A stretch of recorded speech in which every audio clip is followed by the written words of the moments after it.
मेरे गाइस, हमारी पीढ़ी और आज के बच्चों की पीढ़ी में देखो क्या फ़र्क है। हमने कैसे एक एक रुपया जोड़कर इस भविष्य की पीढ़ी की इमारत तैयार की, और आज के बच्चों की पीढ़ी देखो वो क्या कर रहे हैं अपने अगले वाली पीढ़ी को देने के लिए।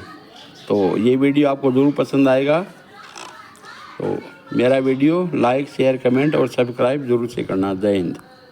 उदय जी, अक्सर घर की डाइनिंग टेबल पर बच्चे कह देते हैं कि पापा आपने उस समय वो जमीन क्यों नहीं ली।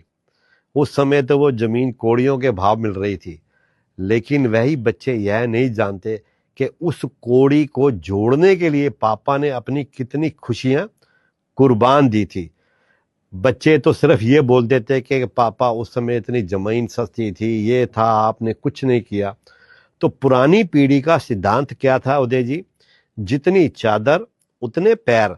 हमारे पिता ने, माता पिता ने साइकिल पर सफर किया ताकि हम कार में बैठ सकें। उन्होंने पुराने कपड़ों में गुजारा किया ताकि हमारे पास स्कूल की नई ड्रेस हो। उन्होंने जरूरत को समझा, चाहत को नहीं। जो जमीन आज हमारे बच्चों को सस्ती लगती है, उसे खरीदने के लिए उस वक्त एक एक रुपया खून पसीने की कमाई से बचाकर जोड़ा गया था। आज की पीढ़ी का सिद्धांत क्या है? आज की पीढ़ी का सिद्धांत है, आज जियो, कल की ईएमआई कल देखेंगे। आज 20,000 के फोन से जो काम चल सकता है, लेकिन बच्चों के हाथ में 1.5 लाख का आईफोन चाहिए। 5 लाख की जिस गाड़ी से काम चलता है, लेकिन स्टेटस सिंबल के लिए 25 लाख की गाड़ी चाहिए। हर सुख सुविधा आज हर एक बच्चे की किस्तों पर टिकी है, ईएमआई पर टिकी है। हमने अपनी समझ बूझ से जो पूंजी और जो जमीन जोड़ी, आज की पीढ़ी उसे सस्ती कहकर हमें कम आंक रही है। लेकिन सवाल यह है कि आप अपनी आने वाली पीढ़ी के लिए क्या छोड़ रहे हो? आज हमने संपत्ति छोड़ी और आप अपनी औलाद के लिए क्या छोड़ेंगे? लोन छोड़ेंगे। हमने बचत की आदत को नहीं छोड़ा, आपने दिखावे का बोझ उठाया। हमने आपको जमीन का टुकड़ा दिया और आप शायद क्रेडिट कार्ड का बिल छोड़ोगे।